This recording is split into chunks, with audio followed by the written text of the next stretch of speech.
देखा गत 24 घंटार रेकर्ड तेरे राज्यर अनेक स्थान में हल्का मध्यम वर्षा रेकर्ड कर सहित 3टी स्थान में अति प्रबल वर्षा रेकर्ड कर 15टी स्थान में प्रबल वर्षा रेकर्ड कर सर्वाधिक वर्षा रेकर्ड कर बरगढ़ जिले में अंबाभनाठारे 180 मिलीमीटर।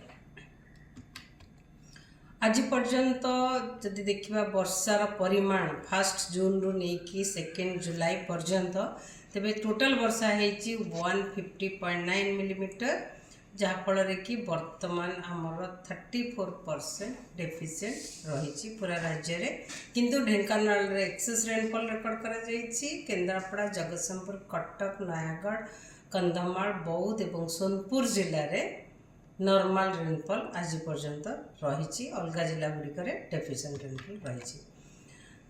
आज उत्तर पश्चिम बंगोपसागर और संलग्न उत्तर ओडिशा उपकूल घूर्णिबलय प्रभाव रे उत्तर पश्चिम बंगोपसागर एवं संलग्न उत्तर ओडिशा पश्चिम बंग उपकूल एक लघुचाप क्षेत्र सृष्टि होइछि। यह सहित जड़ित घूर्णिबलय समुद्र पतन ठारू 7.6 किलोमीटर उच्चता पर्यंत व्यापी एवं दक्षिण पश्चिम आड़ को ढली रही।